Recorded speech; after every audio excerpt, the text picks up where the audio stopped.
네, 안녕하세요. 경제자유살롱 시작합니다. 저는 SBS 김혜민 기자고요. 네, 정성문입니다. 반갑습니다. 네, 오늘은 채슬리 투자자문의 박세희 대표님을 모셨습니다. 안녕하세요. 안녕하세요. 네, 저희 한 세 번째 방문이시죠? 네, 맞습니다. 방송에는. 저희랑은 안 하고 다른 분 MC들이랑 했는데 네.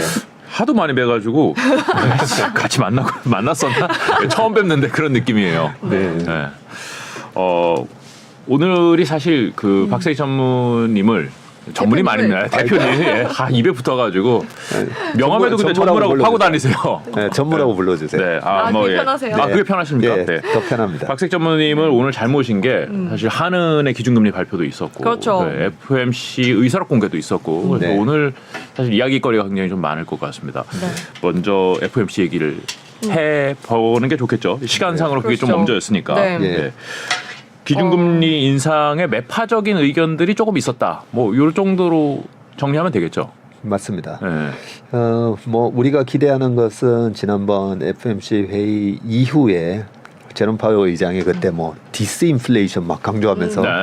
굉장히 작년만 하더라도 무서운 교감 선생님이셨는데 이번에는 괜찮아 뭐 이런 거 있잖아요. 네네. 아유 뭐 성적이 중요해. 아유 건강한 게 중요하지 뭐 이런 분위기 연출되면서 시장도 약간 회복되는 모습을 보였었고 그래서 혹시라도 뭐 그런 얘기가 있나 뭐 그런 부분이었지만 연준 의사 그 위원들 보면 그동안에 인터뷰한 거 보면 계속 교과서적인 말만 하셨잖아요. 네.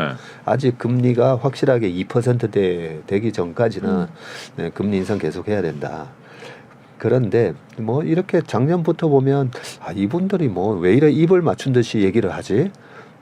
그래서 우리가 조금은 더 왜 저러실까 이런 생각을 좀 해봐야 되는데요. 네. 뭐 우리가 보도되는 거 말고 다른 면을 이제 쳐다본다면 일단 지금 러시아하고 전쟁하고 있잖아요. 그렇죠. 예, 근데 러시아가 거의 뭐 한 달에 한 1조, 2조씩 쓰거든요. 군비로. 네. 근데 1, 2조씩 그게 다 이제 기름 팔아가지고 예, 거의 충당을 한다고 보면 되는데 그러면 미국은 지금 러시아가 우크라이나를 집어삼키는 거 원치 않죠. 예, 네. 어떻게든 버티게 뭐 독일도 도와주고 미국도 도와주고 하는데 유가가 130불을 찍었던 게 작년 3월 7일이었거든요. 네. 전쟁이 2월 24일 이제 딱 1년 됐는데 네. 유가가 계속 고공행진하면 그거는 러시아한테다가 그냥 돈 퍼주는 거예요. 그렇죠. 네. 그런데 왜 작년 하반기에 연준 의사들이 저렇게 한 입을 모아서 얘기할까 보면 중국의 리오프닝이 이제 시작되고 있잖아요. 네, 그러면 아니 유럽하고 미국은 이미 리오프닝 했고요. 네. 예, 보복 소비 뭐 나와서 많이 하고 계시잖아요. 그렇죠. 그런 와중에 중국이 풀리는데 중국의 이제 소비가 시작이 되면 유가가 폭등할 수가 있잖아요. 그렇죠. 네, 그렇다면 연준 의사들 입장에서는 혹독한 경기 침체가 오니까 우리가 이제 보통 GDP 계산할 때 보면 정부 지출, 기업의 투자, 개인 소비, 예, 뭐 순수출 네. 하는데 개인 소비는 막을 수가 없어요. 뭐 내가 나가서 먹겠다는데 어떻게 막아요? 그러면 기업 지출이라도 기업의 투자라도 어떻게 막아야 되는데 그러기 위해서는 경기 내년에 혹독한 침체 오니까 조심해. 우리 금리 계속 올릴 거야. 금리 계속 올리는데 금리 보통은 기업도 그렇고 다 돈을 빌려서 투자 많이 하잖아요. 그렇죠. 그러니까 금리 올라갈 거니까 너네 조심해라. 예, 투자 함부로 하지 마라 하고 하면서 그나마 기업들 투자의 수요를 눌렀다고 봐요. 저는 보면서 이제 중국이 본격적으로 지금 리오프닝이 시작되는데 중국의 최대 여행사 시트립 있잖아요. 네. 보면 작년 동기 대비 해가지고 뭐 480% 증가해요. 여행에 대한 예약률이. 야, 연준 의사들이 저렇게 안 눌러줬었으면 유가가 만약에 110불, 120불에서 중국의 리오프닝까지 터졌으면 유가가 또 140, 150 갈 수도 있었겠구나. 그렇겠네요. 네. 네. 그래서 우리가 연준 의사들이 뭐 얘기하는 걸 너무 다 믿으면서 네. 요즘 다들 좀 이 시장에 대해서 안 좋게 보는 이유가 아니 저렇게 많은 분들이 혹독한 경기 침체 온다니까 주식 팔아서 현금을 마련해야 되나 이런 생각도 많이 하셨잖아요. 그죠? 그렇죠. 예, 그런 측면에서 일단은 FOMC 위원들의 교과서적으로 또 입을 모은 듯이 금리 우리가 계속 인상할 거야. 이 부분은 충분히 원자재 가격이 떨어질 때까지는 그 부분을 멈추지 않을 거다라고 생각했는데 이제 유가가 지금 74불 정도까지 떨어졌어요. 네. 네.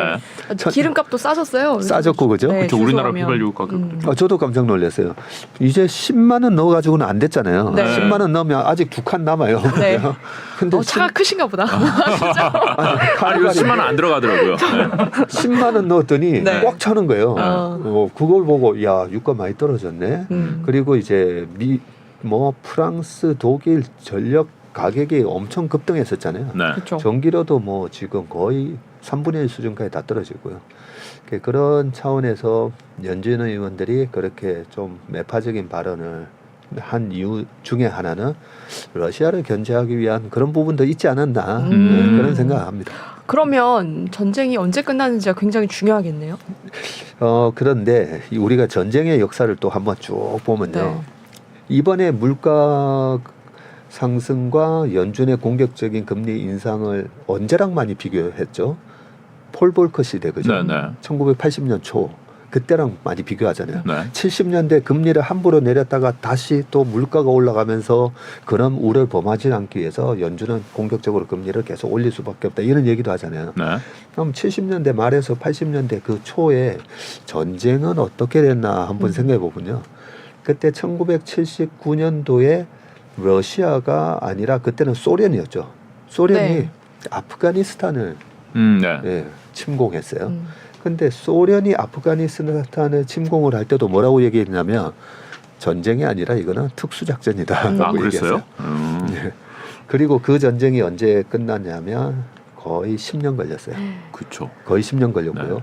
1980년도에는 또 이란이 이라크를 공격을 해요. 그쵸. 반대죠. 이라크가 이란을 공격했죠. 네. 사담 후세인이 네. 네. 이란을 공격을 했는데 그 전쟁도 8년 갔어요. 그렇죠. 오래 했죠. 그래서 전쟁이 좀 빨리 끝났으면 좋겠는데 네.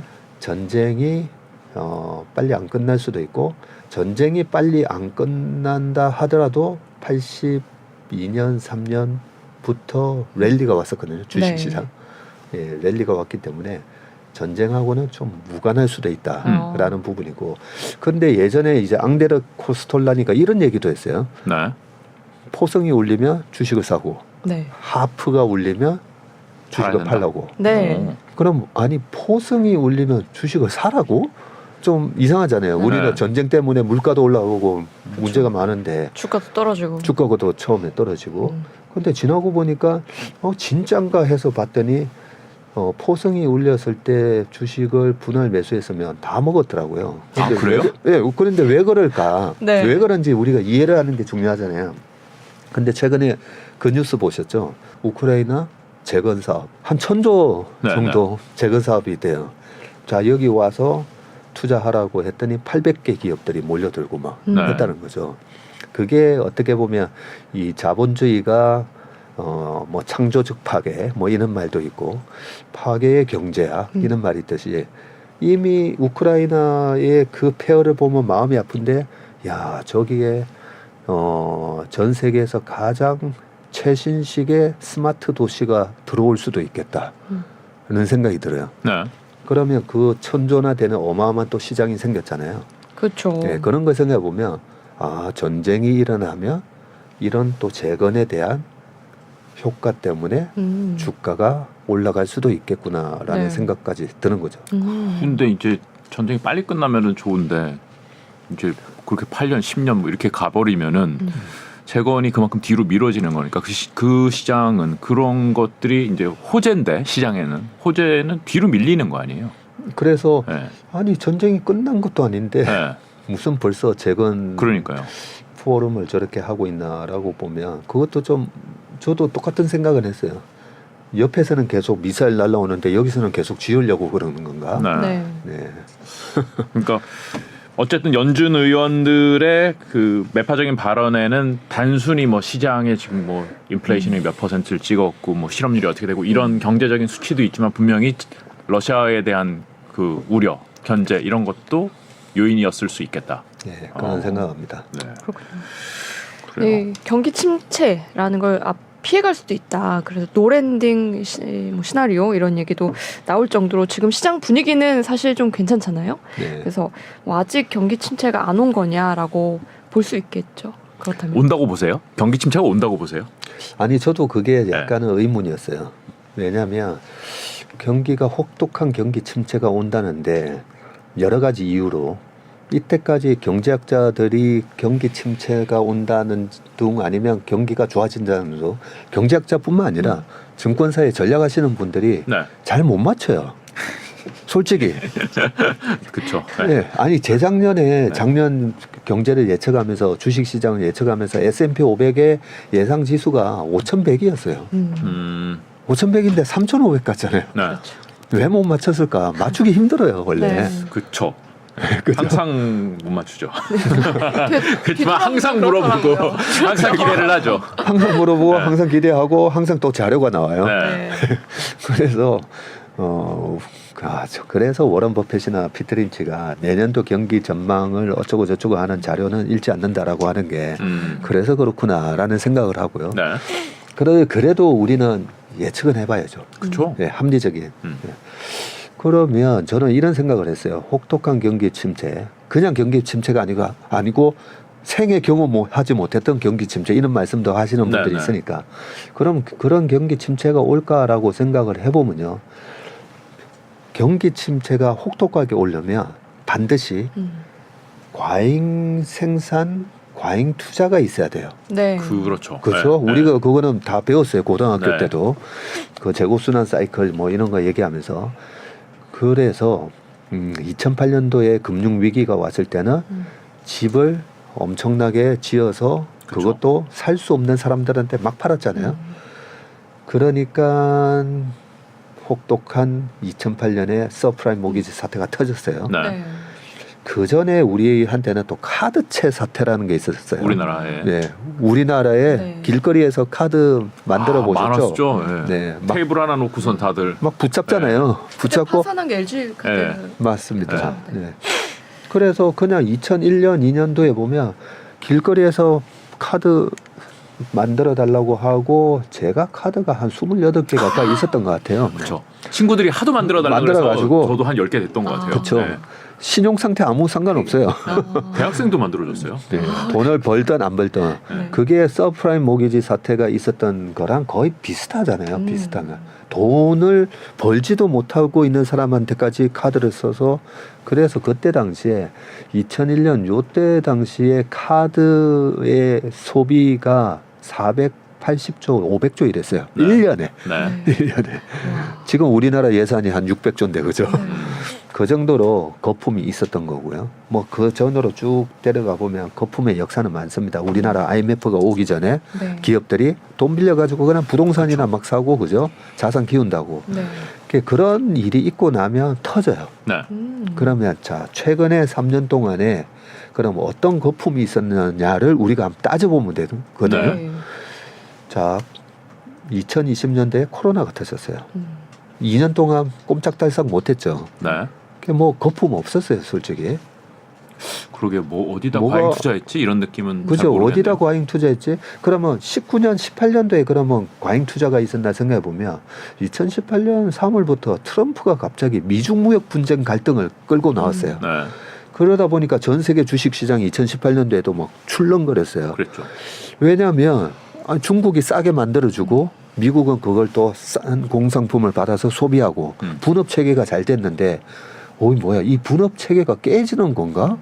그쵸. 거기서 중국에다가 투자를 해야 돼 말아야 돼. 뭐 테슬라도 상해 공장이 있잖아요. 네, 네. 애플도 마찬가지고 중국에다가 공장을 지어야 되나? 이런 불확실성 때문에 2018년 19년도에 그 ISM 제조업 PMI 지수, 네. 구매 관리자 지수가 50 이하로 떨어지는데 도대체 어디다 투자를 해야 될지 모르는 거죠. 불안했죠. 불안해가지고. 네. 그러면 18년부터 19년도에 반도체만 17년, 18년도에 좀 좋았지. 나머지 그때 반도체 약간 이렇게 기울어진 반도체만 이끄는 약간 경기 호황이었다. 이런 얘기 있었잖아요. 네. 그렇게 보면 과잉 생산, 과잉 투자가 없었어요. 그러면 18년, 19년, 20년, 21년 22년 작년까지. 네. 그런데 올해 혹독한 경기 침체. 뭐가 부러지냐는 거죠. 네. 과잉한 것이 무엇이냐? 과잉이 혹시 뭐냐. 부동산 가격일 수 있지 않을까요? 그래서 부동산 가격이 일수가 있고 실제로 부동산이 지금 한 20% 빠졌죠. 네. 그거는 어쩔 수 없어요. 그 금리가 5% 4% 하면 아유 무슨 상가 1.7% 2.5% 나오는 거 왜 하겠습니까? 그죠? 네. 팔아야죠. 오늘도 어떤 분이 빌딩 뭐 500억짜리 뭐 파셨다고 기업체 하시는 분이 네. 저한테 얘기하던데 왜 금리 비교해 보면 그냥 파는 게 맞으니까. 파는 게 맞죠. 채권 수익률보다 투자하는 게 은행 맞고. 이자가 나으니까요. 네, 그래서 당연히 이제 부동산 가격에 영향을 받는 게 맞긴 한데 서프라임 모기지와 같은 사태가 올 수 있느냐는 거예요. 왜냐하면 코스피가 됐든 S&P 500이 됐든 고점 대비 50% 이상 빠지는 장이잖아요. 네. 그 빠지는 장은 2000년 이후로 닷컴 버블 깨졌을 때 그리고 2008년 네. 외에는 50% 이상 안 빠져요. 네. 그냥 경기 일반적인 경기 순환 사이클에서는 많이 빠져봐요. 35%예요. 네. 그런데 올해 시장을 안 좋게 보시는 분들이 주장하는 거는 아니야. 이제 혹독한 거 오니까 50% 이상 빠질 거다라고 얘기하는 거죠. 네. 그래서 방금 이제 그러면 2001년, 2년 닷컴 버블 깨졌을 때 아니면 2008년과 같은 그런 상황이 도래할 만큼 그 전에 거품이 있었냐라는 부분을 짚어보면 없는데 네. 그렇죠. 저는 우리 그렇죠. 30%는 빠진 거니까 사실. 그렇죠. 지금은 30% 빠졌어요. 네. 근데 50% 이상 빠지기에는 그 전에 대단한 거품이 있었어야 되는데 없는데 제 생각은 그건 거죠. 뭔가가 하나가 부러져야 되는데 어디서 네. 부러질지가 잘 안 보이는 거군요. 네. 2008년도에 뭐 리만이 무너지기 전에 베어스턴스, 뱅크 오브 아메리카, 메릴린치 많이 무너졌어요. 네. 네. 그러면 닷컴 버블 때는 닷컴 버블 때 엔론 그리고 월드콤 큰 기업이 무너졌어요. 네. 분식이었네. 네. 얘네들이 혁신이 아니라 분식이었네. 그리고 우리나라에 닷컴 아류작들 많이 없어졌어요. 네. 엄청 많았죠. 엄청 많았어요. 네. 그래서 올해 혹독한 경기 침체가 올라면 그런 뻥카들, 뻥카 기업들이 무너질 게 뭐 있나라고 좀 봐야 되거든요. 네. 경기 침체는 안 올 수 있다. 는 네. 거죠. 거품이 없었기 때문에 과거에. 그래요. 그러니까 사실 장단기가 굉장히 많이 벌어져 있는 뒤집어져 있는데 그러고선 아니 그 벌어진 폭도 이제 되게 많이 차이가 나는데도 그렇더라고요. 네, 경기 침체 더 이상 가는 거는 아닐 것 같다. 아니요. 근데 우리가 항상 그 이번에는 다를 수 있다라는 것만큼 위험한 얘기는 없으니까 네, 네. 장단기 금리 차가 그렇게 역전되고 나면 네. 경기 침체 왔거든요. 그렇죠. 예. 경기 침체 왔고 근데 경기 침체가 1년 뒤에 오느냐 1년 반 뒤에 오느냐 2년 뒤에 오느냐 그렇죠. 시차가 있죠. 시차가 있었잖아요. 네. 그렇죠? 그러면 2006년 말에도 장단기 금리 차가 역전이 되긴 했었어요. 네. 근데 2007년도에 시장이 되게 좋았어요. 네. 금리를 동결을 했더니 2006년 하반기에 동결을 했더니 2006년 하반기부터 주식 시장이 막 올라가요. 그리고 2007년도에 실제로 기업들 실적이 한국, 미국 다 증가해요. 2006년 대비. 그러면서 우리나라 2007년도에 펀드 열풍 불었었잖아요. 아, 그쵸. 줄 서서 막 펀드 막 가입하던. 네, 네. 그러면서 마지막에 이 거품이 생겼었는데 금리를 멈췄더니 2007년도에 그렇게 한 번 더 오버슈팅 나오고 2008년도에 부러졌어요. 그래서 어떻게 보면 장단기 금리 차가 경기 침체에 대한 시그널을 주는 건 맞는데 약간 거기에 너무 빨리 대응했다가 아니 경기 침체 도대체 언제 오는 거야? 그러는 사이에 주가는 올라가고. 에이 안 오나 보다 하고 올라타면 거기 그러니까요. 아, 그럴 수가 있다. 있다는 거죠. 그래요. 그러면 그 뭐 다시 이제 금리 얘기로 좀 돌아와서 미국의 연준 위원들이 매파적인 발언을 했다. 그러면 금리 인상이 시장에서 예상하는 것보다 좀 더 높게 갈 수 있다. 네. 길게 가는 건 뭐 길게 갈 것 같은데 지금 그렇게 보시는 3월 회의. 네, 그 부분이 이제 관건인데요. 작년에는 아니 25bp 인상으로 처음 시작했어요. 3월 달에. 근데 갑자기 50 인상을 했어요. 네. 2000년 이후로 50 인상한 적은 한 번도 없었어요. 네. 그러더니 75를 해버리네요. 그러게요. 거기서 저도 당황했었어요. 네. 아니 왜 이렇게 갑자기 바뀐 거지? 자이언트 스텝이란 말을 처음 들어봤어요. 그렇죠. 빅, 네. 뭐 빅스텝, 빅스텝. 자이언트 스텝. 그러니까요. 그것 때문에 저희도 주식을 조금 5월 달부터 일찍 샀다가 고생도 좀 하긴 했었는데 그러고 나서 75 자이언트 스텝을 4번이나 또 해버렸잖아요. 네. 근데 제가 주식 투자를 할 때 자주 말씀드리는 건데 우리 고등학교 때 미분 배우셨잖아요. 네, 미분, 적분 뭐 이런. 미분 적분. 네. 자, 어려워. 기대하고 당황- 있습니다. 예, 눈빛이- 기대하고 있어요. 문과시죠. 네네. 네, 저도 눈빛이 약간 긴장하시는 눈빛인데 이 미분이 옛날에 그 뉴턴이 이제 미분에 대한 공식을 이제 정립을 할 때 미분이 뭔가 변화에 대한 측정이에요. 네. 네. 그러면 그냥 수학적으로 말씀드리면 이 x 지점에 있는 이 함수의 이 기울기가 도대체 얼마인가? 네. 기울기 구할 때 우리가 미분을 하던 거잖아요. 네. 그래서 제가 보니까 야 주식은 미분이구나. 네, 라는 걸 저는 옛날에 좀 깨우쳤어요. 네. 자 그러면 다시 주식은 미분이다. 네. 예. 이 되게 중요한 거 제가 네. 그 두 분한테 가르쳐 드린 거예요. 네. 자 그러면 미분으로 생각해 보면 자 연준의 금리 인상이 25로 하면 이 선형으로 되니까 네. 예측 가능하죠 그냥. 그렇죠. 네. 네. 과거에는 그렇게 25 했는데 뭐야 25에서 50에서 75 이렇게 된 거잖아요. 네. 미분값으로 보면 뭐야 기울기가 가팔라지는 거죠. 그렇죠. 주식 시장이나 부동산의 악재가 되는 금리 인상이 가팔라진 거예요. 네. 거기서 이제 주식 시장이 작년 6월 달에도 확 빠지고 네. 9월 달에도 확 빠지고 했었는데 75가 50으로 변했고 네. 50이 25로 변해요. 네. 미국 값이 뒤집어졌죠. 미분값이 뒤집어지죠. 네.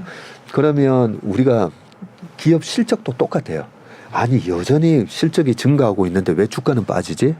반도체 잘 생각해 보세요. 맞아요. 증가율이 떨어질 그렇죠? 때 아니 이익이 작년 상반기까지 삼성전자 이익은 계속 좋게 나왔어요. 사상 최고였죠. 그렇죠? 그때. 네. 아니 그렇게 나오는데 왜 미분으로 기울기를 딱 그려보면 아 이게 기울기가 눕는구나. 예, 주식은 미분이에요. 네. 그 다음에 코로나 때 한번 생각해 보잖아요. 바이러스 없어졌었어요? 네. 바이러스 안 없어졌잖아요. 바이러스는 안 없어졌죠. 안 없어졌죠. 지금도 있죠. 다 같이 감염되고 이제 지금도 끝나는 거죠. 있는데 그때 정부의 경제적 영향을 주는 이 락다운 조치가 전격적으로 3월 달에 확 이루어졌잖아요. 네.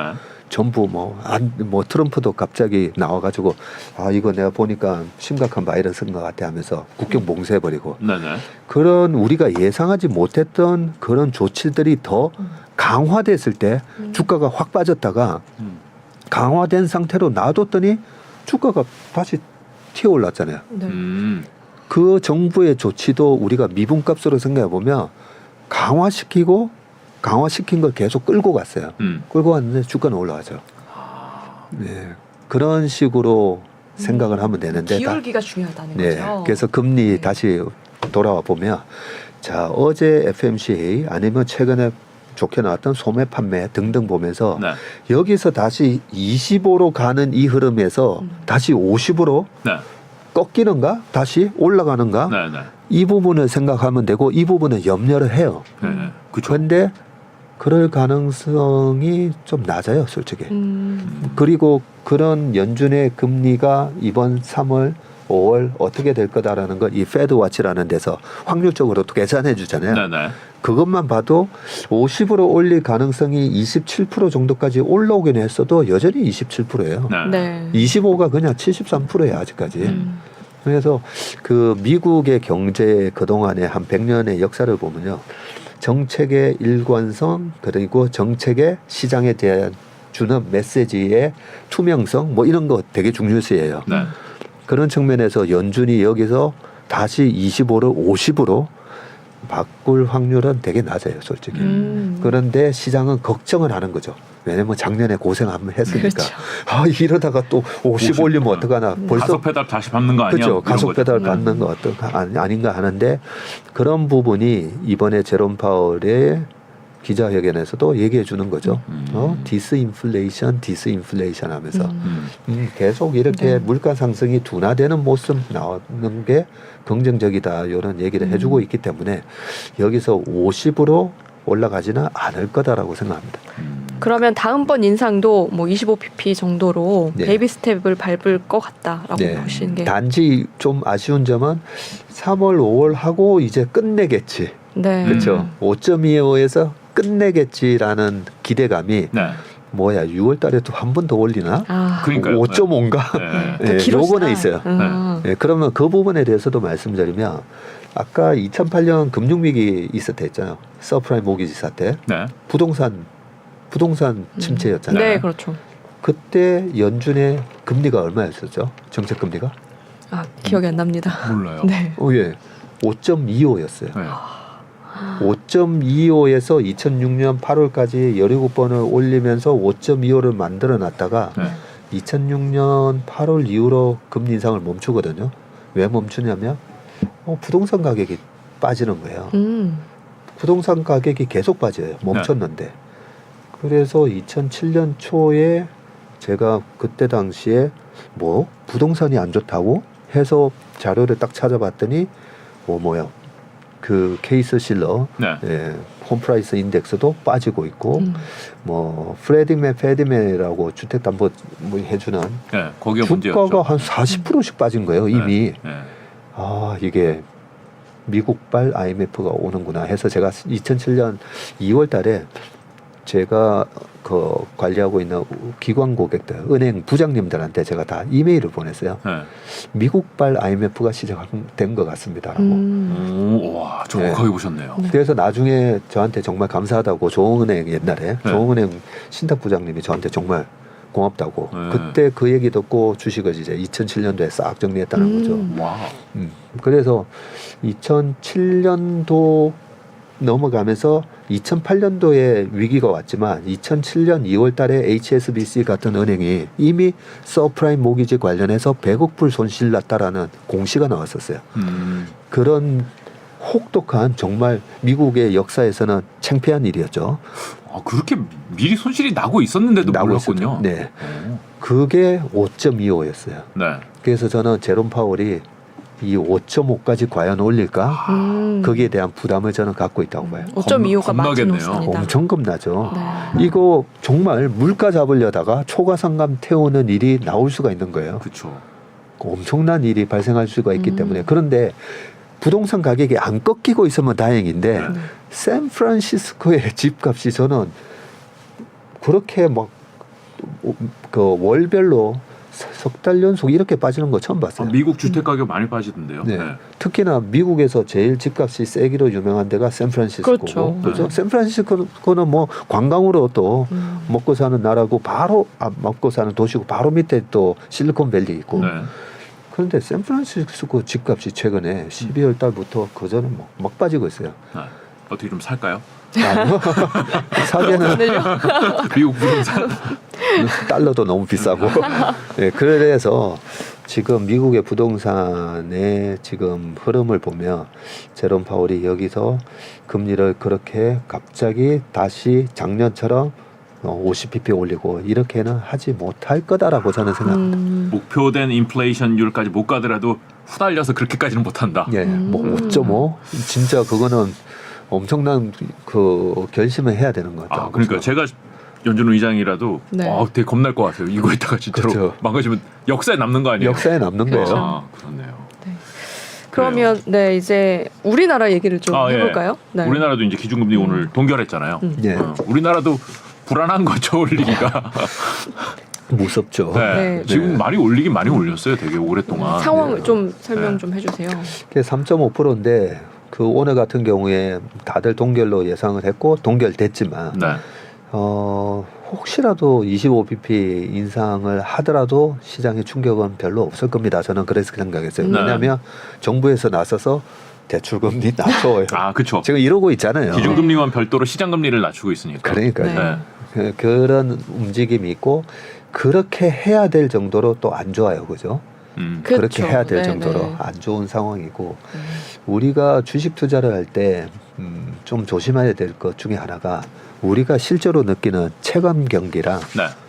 주식 시장하고는 좀 다르게 갈 수가 있어요. 그렇죠. 그죠? 네. 왜 그러냐면 음. 자 금리가 이렇게 높은 상황은 경제는 안 좋죠. 예, 소위 말해서 영하 15도예요. 네. 영하 15도. 근데 영하 15도라고 다 건강이 안 좋아지는 건 아니잖아요. 그렇죠. 예, 영하 15도면 뭐 폐렴 걸리고 뭐 이런 분들이 있을 수가 있는데 원래 이제 좀 기저질환이 있든지 네. 예, 좀 노령 네. 할 때 분들이라든지 그런 거잖아요. 그래서 우리가 느끼는 체감 경기가 바이러스 때문이다. 금리 때문이다. 안 좋은데 왜 저렇게 주가는 올라가지 이런 현상이 나타나잖아요. 네. 올해 들어서 사실 테슬라 60% 올랐어요. 네. 네. 엔비디아 50% 올라갔고 네. 막 오른 주식 되게 많습니다. 어떻게 보면. 근데 아니 경기가 안 좋다는데 저기 왜 올라가지? 걔네들은 27살 거의 건강하고 그 튼튼한 네, 미국 네, 특전대. 청년이다. 예, 특전대 부대 장병 같은 그런 체력이라는 거죠. 실적들이 좋으니까 또 그런 네, 말씀하시는 회사들은. 그러니까요. 그래서 우리가 투자를 할 때 아니 지금 그 코로나 때 이런 얘기가 있었잖아요. 아니 메인 스트리트은 박살이 나고 있는데 월 스트리트만 주가가 올라가는 게 이게 말이 돼라고 얘기를 하시는 분들이 많아서 제가 그때 나와서 설명을 드린 게 네. 맞습니다. 저희 회사 바로 앞에 있는 빌딩에도 식당이 진짜 5개가 있는데 2개가 망했어요. 네. 근데 3군데나 망할 수 없는 식당이에요. 되게 잘하는 식당이에요. 네. 그러면 이 세 식당이 그 5개의 식당에 한 달에 매출이 1억을 5개가 나눠서 2천만 원씩 네. 나눠 갔는데 네. 2개가 망했어요. 지금은 코로나 때문에 손님 안 가요. 네. 네. 근데 이 식당들은 살아남을 거예요. 그렇죠. 잘 버티겠죠. 네. 그러면 그리고 이제 독점하지. 어떻게 돼요? 나중에 1억을 이 세 식당이 나눠 먹는다는 거죠. 매출이 2천이 아니라 3,300이 되잖아요. 네.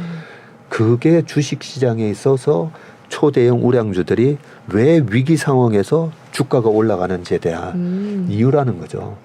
그래서 우리가 느끼는 체감은 와 내가 자주 나는 이 식당도 가는데 거기 아주머니도 되게 친절한데 네. 거기 망했어. 네. 지금 경기가 너무 안 좋아. 우리가 느끼는 체감 경기랑 주식시장은 다르게 움직이는 이유가 네. 바로 그것 때문이라는 거죠. 네. 그래서 지금과 같은 그런 상황에서 그러면 여기서 우리가 좀 체크해야 될 게 그러면 그 특전사 장병들도 네. 견딜 수 있는 지금 기온은 맞는 건가? 그렇죠. 그게 중요하잖아요. 15도는 그래도 뭐 한 30도, 40도 이렇게 가면은 안 되죠. 네, 영하 15도면 사실 뭐 웃장 까고 뭐 한 10km 구보해도 돼요. 네. 네, 그거 한다고 해서 왜냐면 몰랐네. 네. 제가 얼마 전에 영하 17도 이럴 때도 네. 뭐 축구 2시간씩 해요. 아, 그러세요. 네. 특전 사시군요. 네. 오. 그래서 네. 저 기업이 지금 이 정도의 추위를 견딜 수 있는가 우리가 이걸 확인해 봐야 되는데 확인해 보는 방법이 뭐냐면요. 네. 이번에 분기 실적 발표하죠. 네. 분기 실적 발표할 때 뭐라고 얘기하나 보는데 최근에 미국 기업들 뭐라고 얘기하냐면 가이던스가 이래 하향 조정되는 경우는 있어요. 네. 뭐 주가가 뭐 50% 70% 빠졌는데 당연히 가이던스 내려오는 게 맞죠. 네. 근데 여기서 우리가 뭘 봐야 되냐면 가지고 있는 현금은 얼마인지 근데 그 현금으로 뭘 할 건지 근데 요즘은 자사주 매입하고 배당하고 뭐 이런 얘기를 해요. 네. 자사주 매입을 해? 아니 혹독한 경기 침체가 오는데 현금을 갖고 있어야지 자사주 매입을 해? 그 정도로 기업들이 느끼는 체감 경기나 우리는 괜찮아 이런 건 거죠. 그래서 예전에 제가 이제 미국 외신을 그 대리 시절부터 항상 체크를 하거든요. 체크를 하면 뭐 CNN 파이낸스나 야후 파이낸스 들어가 보면 원문에 이런 얘기가 나와요. M&A 소식은 호재라는 거죠. 네. 아니 우리가 경기가 안 좋아진다면 뭔 투자를 해요, 그죠? 그렇죠. 원래 맞아요. 투자 안 하잖아요. 네. 근데 M&A를 하는 거는 투자하는 거잖아요. 네.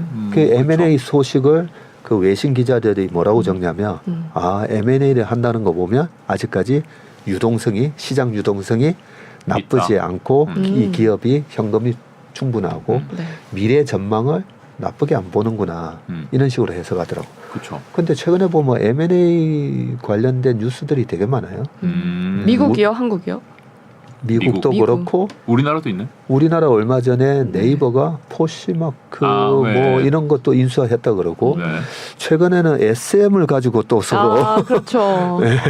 그렇죠. 네. 네. 네, 다툼이 9만 원 있군요. 나는 9만 받고 10이 더. 네. 뭐 이런 분위기예요. 아, 돈이 있다.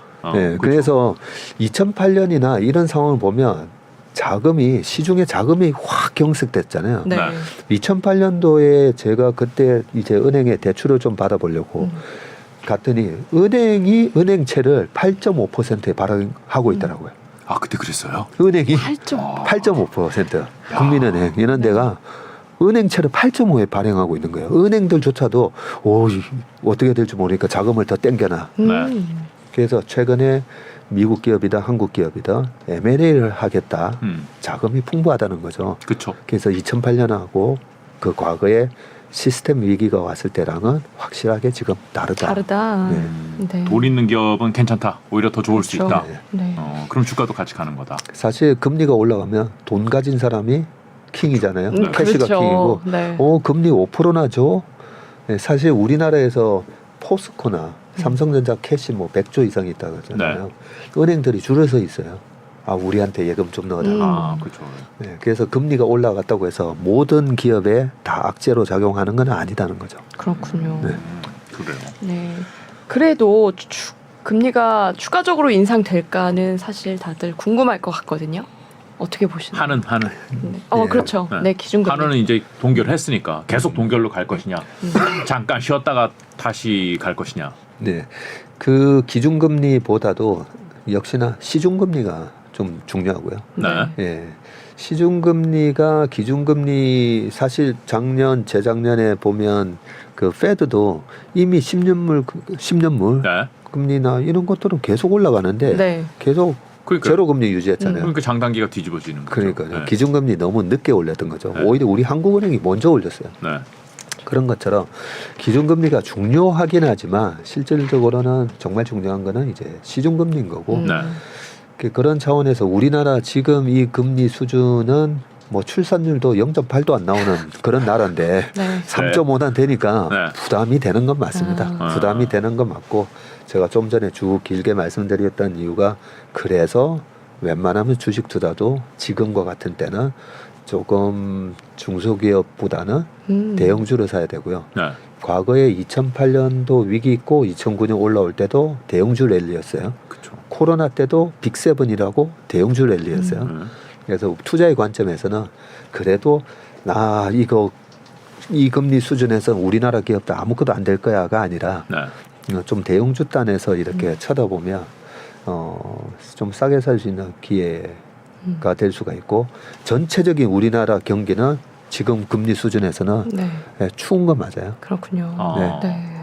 근데 그런 얘기 뉴스에서 이제 자꾸 나오니까 이렇게 미국하고 금리 격차 벌어져서 지금 안 그래도 환율이 지금 1,300원 넘었더라고요. 네.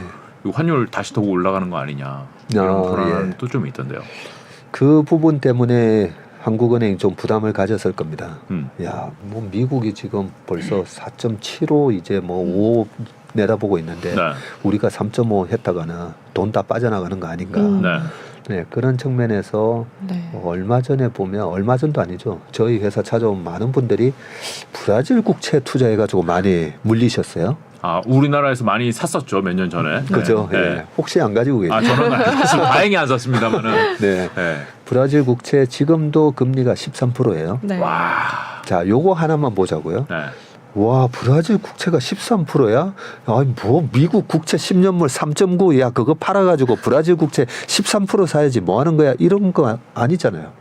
그렇죠. 못 사죠. 무서워서 못 사죠. 무서워서 못 사죠. 네. 러시아 10년물 국채도 10%대예요.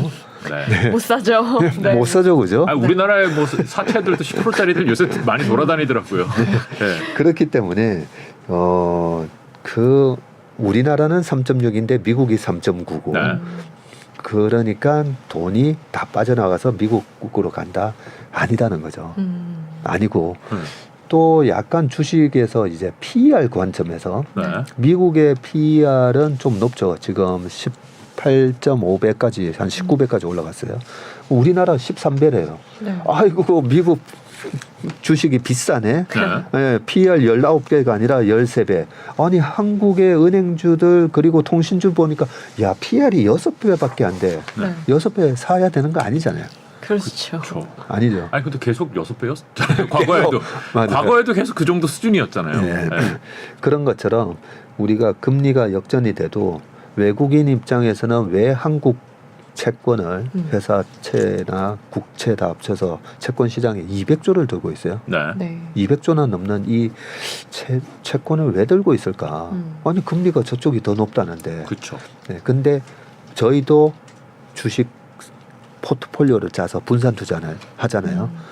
그 어마어마한 이 채권 시장에서도 다 분산 투자를 해요. 네.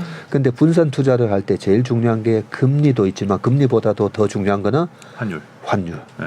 네, 그 나라 통화 가치가 평가 절하가 계속 될 건지 평가 절상이 될 건지. 네. 네, 그런 측면에서 보면 자 우리나라 환율 지금 1,300원이 다시 넘었는데 네. 우리나라 환율의 20년 평균은 1,120원이고요. 10년 평균은 1,140원이에요. 1,120원. 1,120원이요? 그게 평균이었어요? 평균이 1,120원밖에 안 저점이 해요. 아니라? 어. 최근에 환율의 저점 얘기하셨으니까 네. 코로나 터졌던 3월 네. 2020년 3월 주가 폭락했을 때 그때 환율이 1,300원 거의 찍었어요. 네.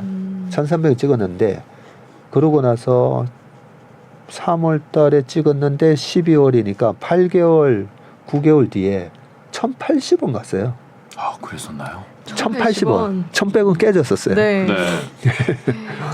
그럴 때가 있었구나.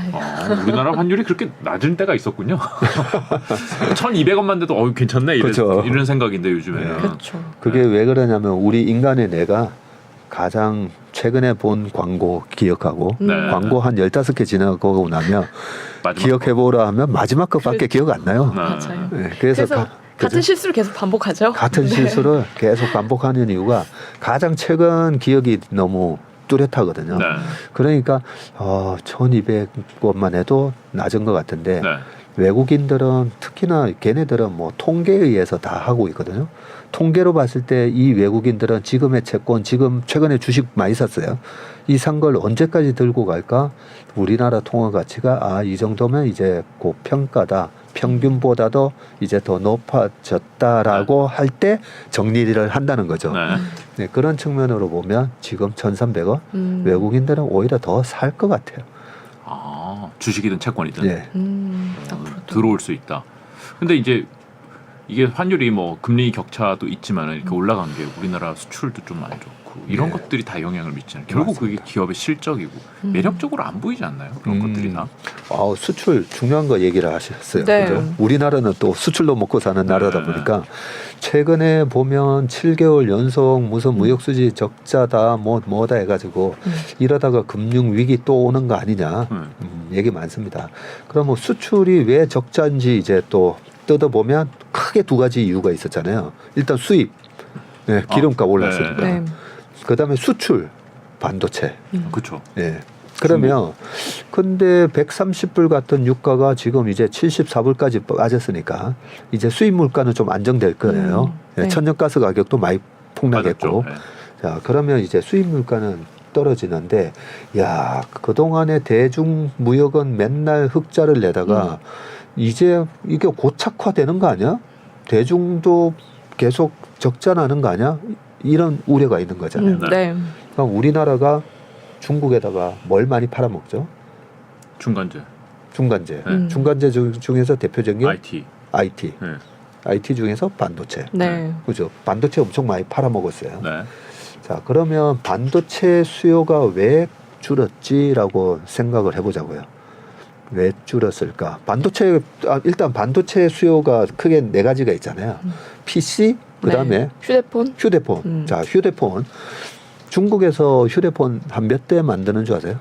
모르겠습니다. 전 세계에서 1년에 팔리는 휴대폰 숫자는 네. 한 14억 대 정도 돼요. 13억 대에서 한 15억 대 정도 팔려요. 네. 네. 근데 작년에 13억 대가 안 팔렸어요. 네. 혹독한 경기 침체가 온다는데 제가 보니까 작년에 이미 온 것 같은데 이런 느낌을 줘요. 네. 휴대폰이 15억 대 정도까지도 팔리다가 13억 대가 안 팔렸더라고요. 네. 중국에서 2017년도 정도만 하더라도 5억 대 정도 만들었어요. 네. 근데 작년에 3억 대도 못 만들었어요. 많이 중국에서 줄었네요. 생산하는 휴대폰이 3억 대도 못 만들었어요. 그러면 3억 대를 왜 못 만들었을까라고 네. 생각해 보면 작년에 중국에서 너무 쟤네도 셧다운? 아니 다 전 세계가 집단 면역 다 하고 이제 엔데믹으로 가고 하는데 중국 왜 저러지 이랬었잖아요. 그렇죠. 그러면서 중국의 여러 가지 경제 활동이 약간 이렇게 마비 제- 상태였잖아요. 그래서 3억 대가 안 만들어졌어요.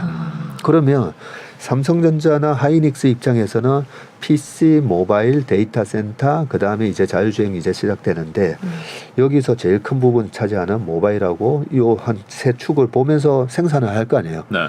근데 5억 대를 생각을 했는데 3억 대가 안 만들어졌네. 네. 그 2억 대만큼 들어가는 반도체가 전부 재고가 되는 거죠. 그러면 그 재고가 최근에 와 사상 최대 재고. 네. 네. 그죠? 보통 우리가 재고가 쌓였다라면 걱정되잖아요. 저 회사 이제 장사가 안 되나? 이제 저 회사 제품 안 쓰는 거 아닌가? 그렇죠. 덤핑으로 넘겨야 돼요. 그렇죠. 네. 그런 우려를 할 수가 있잖아요. 덤핑 얘기하시니까 예전에 이제 포스코가 철강 생산하다가 중국이 자급자족이 안 됐는데 네, 네, 네. 중국의 바오산 철강 해가지고 뭐 어마어마하게 캐파 증설하다 보니까 이제는 아이 뭐 포스코 거 안 써도 돼. 그랬었죠. 일본 제철 거 안 써도 돼. 이런 상황이 혹시 반도체에도 지금 생긴 게 아닌가? 근데 중국 반도체 아직 없죠. 메모리 네. 없잖아요. 네. 그죠? 없어요. 네. 그러면 수요가 왜 3억 대 밑으로 내려간 게 네. 시진핑의 지나친 방역 3년임 해야 되니까 인민들을 이제 가둬놨어요. 그러면 이제 여기서 핸드폰이 3억 대가 안 만들어졌는데 우리가 제일 많이 쓰는 소비재가 자동차, 네. 그 다음에 핸드폰, 이에요. 네. 자, 자동차를 예를 들면 2008년 금융위기 왔을 때 미국에서 1년에 팔리는 자동차가 1,500만 대 정도 되거든요. 네. 근데 그때 900만 대가 안 팔렸어요. 아니 뭐 리만도 짐 싸서 가야 되고 그죠. 메릴린치 짐 싸서 가야 되고 하는데 뭔 차를 바꿔요. 있는 차 팔아야죠. 네. 있는 차라도 팔아야 되는 거 아닌가? 미국에 차 두세 대씩 네. 있으니까 그죠? 그런 분위기다 보니까 900만 대가 안 팔렸어요. 그런데 2009년, 10년, 11년, 12년까지 우리나라 주식시장에 4년 내내 주도주 역할을 했던 섹터가 뭐였냐면 자동차였어요. 그래서 2009년 70주 거기도 자동차가 있었고요. 기아차도 있었고 2010년, 11년도 차화정 장세 그렇죠. 차 있었고 나중에 2013년까지는 전차 부대라고 해서 삼성전자가 갤럭시 만들고 현대차는 또 미국에서 점유율 9%까지 네. 그러면서 자동차가 주도주 역할을 했는데 왜 이렇게 길게 설명드렸냐면 2008년도에 그 1,500만 대에서 한 600만 대가 안 팔린 게 소비가 이어질까 아니면 우리가 어제 2끼밖에 안 드셨어요. 네. 오늘 4끼 먹고 폭식한다. 네. 지난 코로나 때문에 우리가 외식을 못했는데 올해는 외식하러 5끼 먹고 안 그러잖아요. 그렇죠. 그건 아니잖아요. 네. 그죠? 그러면 핸드폰에 대한 교체 수요가 일정하게 주기가 있어요. 네. 네, 보통 3년 쓰면 바꾸잖아요. 네. 좀 많이 쓰는 부분인데 4, 5년 쓰고. 네. 그 바꿔야 되는 분들이 작년에 야 코로나 못 나갔잖아요. 중국 아예 못 나갔어요. 그렇죠. 네. 네, 그런 상황에서 핸드폰 생산도 안 되고 판매도 안 됐는데 그게 이연 네. 소비가 일어난다는 거죠. 그렇겠네요. 그렇죠. 이제는 바꾸긴 바꿀 때가 바꾸겠지. 된 바꾸겠죠. 사람들이 많겠다. 뭘로 바꾸느냐? 폴더로 바꾸느냐? 그걸 플립으로 바꾸느냐? 아이폰으로 바꾸느냐? 네. 그냥 그 차이만 있을 뿐이에요. 어쨌든 다 반도체가 들어가니까 뭘로 어쨌든 바꾸든 네, 상관이 흥묘 없네요. 백묘죠. 중요한 말씀하셨는데 네. 반도체는 다 들어가요. 그러네요. 수요가 그러니까 다시 나올 것이다. 네. 그래서 뭐 지금 네. 작년에 그 못 팔았던 거 다 팔고 괜찮아질 수출도 괜찮을 것이다라고 보시는 거네요. 예. 또 거기에 하나 네. 더 있는 게 아까 이제 모바일 핸드폰이 있었고 네. 또 하나가 데이터 센터 서버. 있잖아요. 네. 서버. 네. 2017년도 전후로는 서버용 메모리 수요가 폭증하면서 그렇죠. 뭐 영업이익률이 50% 나왔어요. 네. 네, 하이닉스가 영업이익률 50% 나올 정도로 좋았는데 그때는 또 저것도 있었어요. 비트코인 채굴 한다고 막. 아 맞아요. 네. 그래서 아예 없었어요. 동났어요. 동났죠. 네. 네. 컴퓨터. 네. 그 엔비디아 주가 차트도 보면요. 네. 비트코인 가격 차트랑 똑같아요, 사실. 네, 그래픽 카드도 많이 비싸졌었어요. 네. 그때. 아 그렇죠. 그래서 제가 그걸 보면서 엔비디아도 비슷하고 우리나라 메모리도 이 진폭의 차이만 있을 뿐이지 사실 비슷해요. 네. 왜냐하면 PC 모바일 데이터 센터 들어가는 거 뻔한데 거기에다가 이 가수요가 생기는 거죠. 채굴에 의한 가수요가. 네, 그런 부분이 좀 영향을 주는데 어쨌든 데이터 센터만 봤을 때 그 뭐 가상화폐는 빼고 플랫폼 기업들 메타부터 아마존, 마이크로소프트 뭐 클라우드도 네. 하고 하니까 근데 아마존의 이제 인터뷰를 쭉 보면요. 3년 지나면 원래는 교체 주기가 돌아온다 했었거든요. 네. 네. 애널리스트들도 네. 데이터 센터에 대한 이제 교체 수요가 도래한다 했는데 3년이 지나도 교체를 안 하는 거예요. 네. 내구성이 좋은가 보네요. 그래서 4년, 5년이 됐어요. 5년이 됐는데 그렇게 오래 쓰면 뻥 나는데. 아니 뻥 나는 거 아닌가 우리는 그 생각 네. 들잖아요. 네. 그러면 아니 쟤네들 왜 저걸 교체를 안 하지라고 봤더니 우리가 자동차 혹시 좋아하시면 네. 내가 기다렸던 신차가 내년에 나와. 네. 내년에 이제 신차 모델이 거의 3년, 5년 만에 이제 새 모델이 나오는데 좀 올해 기다렸다 사죠. 안 사잖아요. 신형 나오면 사지. 신형 나오면 네, 사잖아요. 네. 그런데 데이터 센터에 들어가는 그걸 교체를 하려고 보니까 DDR4에서 DDR5라고 네. DDR5라고 다 만들어져 있었잖아요. 네, 네, 네. DDR5를 쓰면 와 전력 수요가 30%나 주네. 데이터 센터가 이 열이 엄청나잖아요. 그렇죠. 그렇죠. 전기 먹는 하마 같거든요. 그런데 DDR5로 넘어가고 싶은데 아니 DDR5랑 호환이 되는 이 CPU가 안 나오네. 인텔에서 벌써 2년 전에 우리 사파이어 레피즈라고 이제 네. 출시합니다 하고 못 낸 거예요. 최근에 냈다고 이제 뉴스 1월 달에 나와- 발표 네. 나왔어요. 이제 내는데 한 4월부터 생산한다. 그러는 사이에 AMD가 딱 치고 들어가가지고 AMD 때문에 그나마 DDR5가 한 지금 5% 정도 침투율이 나왔어요. 그렇군요. 그래서 올해부터는 이제 CPU도 마련됐고 DDR5로 신차 구매를 하는 거죠. 그러니까 5년 만에 데이터 센터의 서버 교체가 올해부터는 이루어진다는 거죠. 반도체 되게 좋게 보시는군요, 좀. 그래서 네, 삼성전자에 물려 계신 분들은 제가 작년 하반기에 내내 삼성전자 하이닉스 여기서는 네. 물타기 하세요. 서광이 비춰오고 있다. 네. 그러면 네. 지금 물타기 들어가도 괜찮나요? 자 지금 이제 본격적인 좀 이제 올랐지만. 들어가겠습니다. 자 이제까지는 이제 실전 이제 가겠습니다. 이론했지만은 네. 네. 실전 어떻습니까? 지금 어떻게 해야 됩니까? 지금도 물타기? 조금 오르긴 좀 올랐어요. 했는데, 네. 자 그렇다면 62,000원 아니 삼성전자가 바닥이 이번에 얼마였냐면요 51,800원이었어요. 네. 그 어떤 분들은 누가 또 댓글에 그래 해놨더라고요. 박천문 작년 하반기에 내내 삼성전자 사라고 하더니 작년 하반기 내내 삼성전자 샀잖아요. 네. 먹었어요. 그랬겠네요. 네, 그때 5만 원대였으니까. 51,800원까지 빠졌고 네. 6개월 이동평균선 가격 보면 59,000 얼마예요. 그래서 이 분위기가 안 좋을 때 네. 네, 투자 심리가 안 좋고 96,000원이었는데 고점 대비 지금 많이 빠졌잖아요. 네. 그런데 많이 빠졌지만 이게 그러면 싼 건가? 그런 부분은 이제 시클리컬 기업은 제가 PBR로 보고 매매해야 되고 네. 삼성전자의 과거 PBR 밴드를 보면요. 네, PBR 자기 순자본 대비 주가 수익률 차트를 보면 1.1에서 2.1 사이에서 움직여요. 네. 1.1에서 2.1. 네. 2017년, 18년도에도 반도체 호황이 왔을 때 그때 이제 울트라 사이클이 왔다라고 했을 때도 2.1에서도 사도 된다. 왜냐하면 PER이 너무 낮다. 그러면서도 사도 된다. 그때 하이닉스가 20조 영업이익이 나왔는데 뭐야 시총이 60조밖에 안 되네. 이익이 이렇게 나오는데 PER 3배 사야 된다. 아닌다는 거죠. 네. 네, 이 사이클 산업은 이익이 많이 나올 때 팔아야 돼요. 네. 근데 지금 이익 나옵니까? 아니죠. 적자 나고 있잖아요, 네. 그죠? 하이닉스 하이닉스는 적자. 적자죠. 네. 네, 삼성전자 올해 작년에 뭐 44조, 재작년에 51조였는데 이번에 10조대 네. 뭐 이렇게 예상하는데 무섭죠. 살려면 네. 네. PR도 되게 높아 보이고. 그렇죠. 저. 네. 네. 근데 사이클 산업은 이렇게 안 좋을 때 사야 되기 때문에 고퍼에 사라는 말이 나오는 거고요. 네. PBR로 봤을 때 삼성전자가 지금 1.2배밖에 안 되거든요. 네. 그래서 지금 싸요. 지금 그렇죠. 네. 보통 이렇게 내려왔다 이렇게 올릴 때 그러니까 내가 이렇게 물고기 낚시하듯이 이렇게 딱 걸리는 거 아닌가 여기서 다시 들어가는 거 아닌가 이런 두려움이 있는데 그래도 싸다. 네. 네, 잠깐 내려갈 수는 있다고 보시나요? 잠깐? 잠깐 뭐 살짝 뭐 또 저는 5만 원대로 6만 원 한번 깨줬으면 좋겠는 게 네.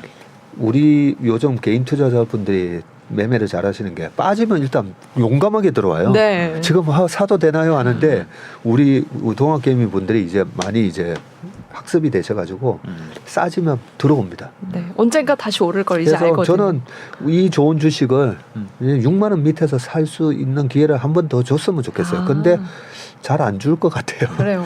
자, 뭐 특정 주식뿐만 아니라 이 우리나라 코스피, 코스닥에 있는 시장 전체로 봤을 때는 좀 어떻게 보십니까? 네. 전체로도 제가 예전에 이제 파생 상품 매매를 많이 하다 보니까 전체로 1월부터 12월로 봤을 때 네. 참 희한한 특색이 있어요. 물론 마크 트웨이는 이런 얘기를 했죠. 10월 조심해야 되고 12월 조심해야 되고 11월 조심해야 되고 1월, 2월 다 얘기하더라고요. 마크 트웨이. 처음에는 솔깃해서 10월 맞아. 옛날에 대공황 때도 그랬고 블랙먼데이도 10월에 있었지 하는데 결국은 2월 달까지 다 얘기하시더라고요. 네. 근데 분명히 우리나라에는 계절적인 요인이 있어요. 희한하게. 네. 네, 12개월 중에 11월 시장이 좀 좋고요. 네. 네. 12월 달도 좋아요. 네. 그리고 이번에도 1월 좋았잖아요. 1월 좋죠. 네. 좋고 2월은 별로 안 좋아요. 네. 보통 1월이 좋았기 때문에 2월은 그쵸. 쉬워요. 네. 네. 그래서 저희 회사 저희 고객들한테도 이번 2월 달에는 좀 쉴 겁니다라고 제가 메시지를 보내드렸었는데 그런데 쉴 때 그러면 어떻게 해야 되지 이런 생각이 드시잖아요. 네. 3월, 4월 10년 평균으로 보면 12개월 중에 제일 수익률이 좋은 달이 4월이에요. 4월이요? 아, 그래요? 4월이 1등이에요. 아, 왜 그럴까요? 4월에 뭐가 있죠? 왜 뭐가 그럴까요? 있을까요? 두 분 주식 투자 안 하시는 것 같은데. 4월에 뭐 1분기 발표는 5월 왜냐하면 네. 4월 달에 배당이 들어오는데 배당. 네. 네. 우리가 2월 달에 그 연말 정산에서 13개월에 또 월급이 들어오는 것처럼 주식 투자자들한테는 4월 달에 배당이 들어와요. 그러면 배당이 들어오면 작년 연말 기준으로 30조 정도의 배당이 들어와요. 작년 연말에 1.6% 정도의 배당이 예상된다고 했기 때문에 그걸 갖다가 대충 꼽혀보면 30조라는 돈이 들어와요. 네. 그래서 4월 달은 항상 수익률이 좋았구나. 근데 30조 하면 되게 커 보이는데 우리가 1억을 투자했으면 160만 원 들어오는 거예요. 네. 맞아요. 얼마 안 삼성전자 되죠. 1억 들고 있는데 160만 원. 에이 그거 뭐 삼성전자만 물려 있는데 그거 그냥 좀 더 사지 이러지 160만 원 찾아가지고 내가 뭘 할까 안 그런다는 그렇죠. 거죠. 그 중에 상당수는 재투자 되겠죠. 재투자되면서 네. 그 효과 때문인지 희한하게 4월 달이 시장이 좋더라. 그렇구나. 그런 것 때문에 이 그 할로윈 전략이라는 게 희한하게 네. 우리 시장에도 잘 먹히고 10월 말에 사서 4월 말에 팔았더니 수익률이 1년 내내 하는 것보다 거의 2배 가까이 좋더라. 네. 그게 말이 돼? 근데 백테스팅 해보면 실제 그래 나와요. 그래요? 그러네요. 뭐 말이 될 것 같은데요? 너무 늦게 알았네요. 그러게요. 이제 팔 때인데. 벌써 2월이 다가고 있는데. 그러니까요. 더 재미난 거 하나 말씀드릴까요? 네. 네. 할로윈 전략은 좀 아는 분들도 많은데 정말 더 재미난 거 하나 말씀드리면 네. 자, 실전팀 나옵니다. 네. 이런 얘기가 있어요. 우리나라 주식시장은 홀수회에 돈 벌어서 짝수회에 지켜야 된다고. 홀수에. 그러면 아니 이게 무슨 홀짝 게임도 아니고 네. 아니 홀수회의 수익률이 좋고 짝수회가 수익률이 그러면 안 좋다는 말인데 네. 네. 자 코스피 98년 이후로 25년 동안에 코스피 홀수의 짝수의 네. 수익률을 비교를 해보니까요. 네. 어느 정도 차이가 나냐면 네. 홀수의 수익률이 24.5% 나와요. 네. 엄청 평균 수익률이요. 엄청 신기하네요. 높죠. 네. 24%요? 예. 짝수해는요? 그러면 아니 짝수는 까먹어야 될 것 같은데요. 코스피랑 S&P 500 9에서 10% 정도 나온다라고 우리가 대충 알고 계실 건데 네. 배당까지 포함해서 근데 배당 빼고 말씀드린 건데 네. 아니 홀수에 24.5%나 나오면 그러면 짝수에는 마이너스. 뭐야 마이너스겠네. 음. 네. 실제로 1.5% 마이너스 나와요. 와, 차이가 와. 너무 큰데요, 야, 이거는? 이 소름. 엄청 큰 차이가 네. 나는데 더 무시무시한 소름 얘기 하나 해드릴게요. 네. 그러면 코스닥은 어떨까요? 아, 이건 코스피. 네. 네. 그거는 코스피인데 네. 와, 이거 재밌다. 이거 코스닥은 재밌다. 어떨까요? 네. 제가 다른가 이거 보죠, 두 개가. 이 데이터를 최근에 저희가 요걸 한 달 전에 해봤거든요. 네, 네. 홀수의 짝수의 이 코스피 수익률만 보고도 깜짝 놀랐었는데 네. 정확하게 말씀드리면 코스피가 24.5가 아니라 25.87%였고요. 와, 네, 짝수. 짝수는 마이너스 1.45였습니다. 1.45. 네. 네.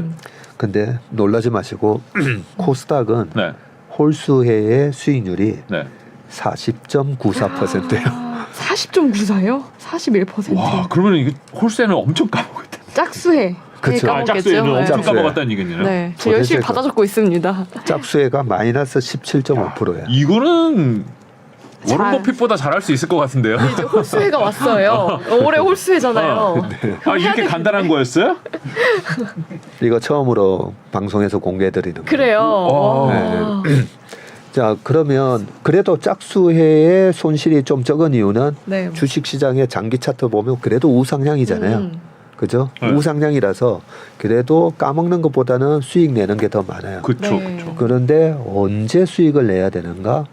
홀수의 수익을 내야 된다는 거죠. 이거 그러니까 평균으로 하면 이런데 24%고 40%고 그런데 이거 왜 그런 거 있잖아요. 뭐 어느 대학교 평균 연봉 해봤더니 엄청 높더라. 근데 마이클 조던이 있어서 그랬더라. 뭐 이런 거 있잖아요. 네. 여기에 뭐 하나 엄청난 해가 껴 있어서 뭐 네. 수익률이 이렇게 확 올라가고 확 내려가고 이런 거 아닌가요? 예리한 질문을 하셨는데 네. 그러면 98년부터 작년까지 25년 동안 네. 한 해 왕창 벌고 네. 네. 네, 다 까먹었던 거 아니야? 네. 이런 의심을 하시는 거잖아요. 네. 자, 98년부터 22년 작년 25년 동안 그러면 홀수에 몇 번 빠졌을 것 같아요. 마이너스 난 거. 홀수 중에 네. 한 5번 찍었습니다. 그러게요. 홀수에 98년부터 22년까지니까 뭐 홀수에 13번, 짝수에 12번 뭐 이런 식으로 네. 짝수에가 12번이고 짝수에가 13번이고 홀수에가 12번이에요. 네. 자, 홀수에 마이너스 난 해가 몇 번 있었을까? 12번 중에. 저는 그러게요. 금융위기도 짝수해였고. 네. 그러니까 홀수의 정답을 말씀드리면 네. 한 번 빠졌어요. 빠진 연도가 한 번밖에 그 없어요. 언제예요? 2011년도에 미국 신용 등급이 강등됐을 때. 그리고 2011년도에 일본의 동일본 대지진이 3월 달에 있었었죠. 네. 네, 그 해에 우리나라 코스피가 마이너스 10% 났어요. 그걸 제외하고는 네. 나머지 홀수에 전부 플러스가 났어요. 야, 이거 엄청난 비결인데요. 근데 이게 왜 이런 원인이 있는지까지는 사실 알 수가 없는 거죠. 네, 그거는 나중에 저한테 밥을 사셔야 돼요. 야, 알겠습니다. 아니 왠지 갑자기 내가 워런 버핏 될 것 같은 기분이 들었어. 올해 아직- 하고 내년에 안 하면 되는 거 아니에요? 그러니까요. 그 올해 말에 팔면 되는 거잖아요. 그러니까. 야, 이거 엄청난 비밀이었습니다. 오늘 이 시청하신 분들은 굉장히 중요한 거 배워 가시는 것 끝까지 같아요. 들어야 이 얘기를 알 수 있는. 오늘 결론이 이거였군요. 그러네요. 올해 홀수에다. 올해는 홀수에다. 24% 코스닥은 평균 40%가 넘는 수익을 냈다. 네. 와. 이 통계 데이터가 왜 중요하냐면요. 저한테 재작년에도 그렇고 많은 질문들을 하는 것 중에 하나가 주식 사서 10년 들고 가야 됩니까? 그렇죠. 장기 투자가 맞냐? 단기 투자가 맞냐? 네, 저는 주식은 1년 단위로 한다고 저는 말씀드렸어요. 그러네요. 그러면 박천무 저 사람은 주식을 무슨 투기로 하는 사람이야? 이런 데이터가 있기 때문에 장기 투자를 할 수가 없는 거예요. 그러네요. 올해는 좋다고 전무님은 보시는 거군요. 이 네. 그 데이터를 근거로 과거에 그래왔으니까. 홀짝이 근데 왜 이렇게 차이가 날까요? 그건 왜 그래요?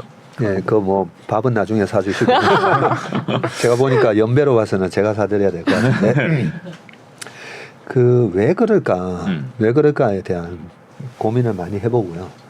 미국 시장도 보면 실질적으로 보면 짝수해가 좀 안 좋아요. 네. 특히 미국 시장도 언제가 안 좋냐면 미국 시장도 한번 말씀드릴게요. 미국 시장은 대통령의 1년, 2년, 3년, 4년 차, 4년 중임제니까 네. 4년 중임제 중에 대통령 2년 차가 특히 안 좋아요. 안 좋아요. 안 좋아요. 그리고 대통령 3년 차가 좋아요. 왜 그러죠? 그래서 왜 그럴까? 에이 진짜인가? 그러면 최근에 올해 바이든 3년 차예요. 3년 차. 네. 네. 트럼프가 좋다. 언제 당선됐나? 2016년도 11월 달에 선거에서 당선되고 2017년 1년 차, 2018년 2년 차였거든요. 네. 뭐야? 2018년도 연말에 제롬 파월이 그때도 금리 막 올리면서 10월, 11월, 12월 달에만 3개월 만에 S&P 500이 20% 빠졌어요. 네. 우리나라도 17% 빠졌어요. 코스피가. 네. 왜 그 그러죠? 두 번째 해였어요. 그리고 작년 봤더니 뭐야? 작년 22년 바이든 2년 차였는데 그러네요. 네. 또 주식 박살 내놨잖아요. 그렇네요. 아니 이 사람들이 분명히 저 사람은 공화당이 있고 여기는 민주당인데 근데 똑같은 전략을 쓰네. 과거 1994년인가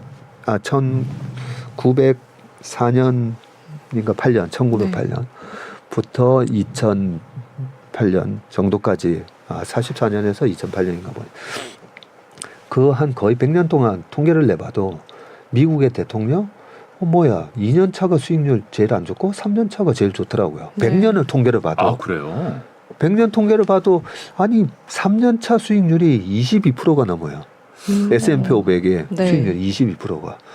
그래서 제가 의심을 해봤더니 얘네들은 이게 단임제가 아니라 네. 연임제라. 연임제에다가 재선을 해야 되면 네. 자 그러면 우리가 이제 대통령 보좌관이라고 생각해 보자고요. 네. 예. 아까 광고에 뭐가 제일 기억에 남는 데죠? 마지막. 마지막. 네. 아 박사를 내놓고선 마지막에 내가 살리겠다. 그러면 네. 2년 차에 주가를 조삼모사죠. 네. 박사를 내놓고 3년 차에 그것도 2년 차에 내년에 경기가 아주 안 좋을 거야. 아주 안 좋을 거야라고 막 얘기했는데 와 주식 시장도 좋고 네. 경기가 좋아졌어요. 그러고 대통령 선거를 한다고 생각해 보세요. 그러면 연임에 성공할 가능성이 커지겠죠. 네, 그래서 트럼프 때도 2018년도에 아니 자본주의는 원래 분업이잖아요, 분업. 그렇죠, 그렇죠. 그리고 아니 미국의 그 저물가에 중국이 얼마나 큰 기여를 했어요. 그렇죠. 2001년도에 WTO 가입시켜주고 그때부터 중국이 세계 공장 역할을 하면서 미국의 소비자들이 싸게 얼마나 분업 좋아요. 근데 뭐 갑자기 관세 때린다고 하고 뭐 2018년부터 그렇게 주가를 박살 내놓더니 2019년도에 나중에 시진핑하고 손잡고 그러면서 2019년도에 S&P 500이 28.8% 올라가는 거예요. 주가가. 네. 네. 그런 걸 보고 2020년도에 트럼프가 봤지. 이렇게 하는 거야. 예, 이렇게 네. 하는 거야. 또 메이크 아메리카 그레이트 어게인 하면서 네. 우리 기업들 잘 되는 거 봤지. 그때 실제로 제가 약간 왜 좀 이상하게 생각했냐면 트럼프가 트위트 되게 많이 했잖아요. 네. 자기가 당선되고 나서 주가가 좋아졌다는 얘기를 300번 이상 했어요. 그렇군요. 그렇게 떠드는 사람이 왜 이 무역 분쟁 갈등을 만들까? 네. 그러네요. 지나고 그렇게 생각하니까 그렇네요. 그렇죠. 네. 그런 부분에 있어서 2019년도에 주가를 띄워놓고 2020년도에 딱 대선에서 재선을 하려고 했는데 코로나가 터졌고 네. 과거에 미국의 대선의 역사에 보면 실업률이 7% 이상이었을 때 재선된 대통령이 없었더라고요. 근데 그 대통령 선거 전에 7%가 넘었고 선거 끝나고 나서 6.9로 나왔는데 네. 그러면서 이제 재선에는 실패했어요. 그러네요. 코로나 때문에. 그런 이유 때문에 네, 굉장히 설득력 있는데요. 그러게요. 그렇죠. 와. 그렇다면 네. 한국은 왜 그런지. 우리나라는 뭐 미국에 네. 따라가기 때문에 홀짝이 나뉘는 건가요? 아니면 뭐 따로 그럼 요인이 있나요? 한번 자세히 잘 생각해 보시면 네. 자, 전 세계에서 소비의 30%를 미국이 해요. 네. 큰 소비의 축이 유럽도 있긴 하지만 유럽이 약간 늙었고 그죠. 네. 그런데 미국에 아까 중국이 만들어서 팔고 우리는 중간재를 또 중국에다가 수출한다 했잖아요. 그렇죠. 네. 어쨌든 연결고리가 미국의 경제에 영향을 받아요. 그렇죠. 그런 걸로 보면 미국이 경기를 억누를 때 우리는 더 이제 안 좋아지는 게 맞는 거고 그런 부분이 실제로 주식시장에 영향을 받는구나. 그래서 미국의 제조 PMI 지수 있잖아요. 네. PMI랑 우리나라 코스피랑 거의 동행합니다. 와, 그렇군요. 네, 우리나라 코스피가 2021년 6월 달에 3,300을 넘어서면서 고점을 쳤거든요. 네. 미국의 PMI 고점은 2021년 6월 달이 고점이었어요. 우리나라는 뭐 정권이랑 큰 관련이 없네요. 그러니까요. 미국 영향을 우리나라 받을 대선이 뿐. 중요한 게 아닙니다. 지금. 바이든이 재선이 되느냐 마느냐. 그렇죠. 바이든이 재선이 되면 더 좋나요? 아니면 더 안 좋나요? 여기서 그건 상관없나요? 그거는 큰 차이는 없는 것 같더라고요. 왜냐하면 공화당이 되면 뭐가 좋고 민주당이 되면 뭐가 좋고 네. 그런 얘기도 많이 나오는데 트럼프가 되면 무슨 석유화학이 되게 좋을 것 같았지만 되게 안 좋았어요. 네. 바이든이 됐는데 석유화학 기업도 최근에 엔론 막 주가도 날아가고 그렇죠. 했잖아요. 예, 그런 거 보면 약간 그런 정치랑은 무관하다. 그래서 저희 업종이 좋거나 그렇지 예, 않다. 우리나라 이 방송을 들으시는 분들도 그렇고 저희 고객분들 중에서도 한 번씩 그런 얘기를 해요. 이쪽 당이 되면 이쪽 당 때문에 난 주식 못 하겠어. 그리고 당이 바뀌면 또 이쪽 당 때문에 나는 주식 못 하겠어. 이런 분들이 이제 거의 반반이잖아요, 우리나라. 네네. 그래서 제가 투자하실 때는 그냥 중립으로 보시라고.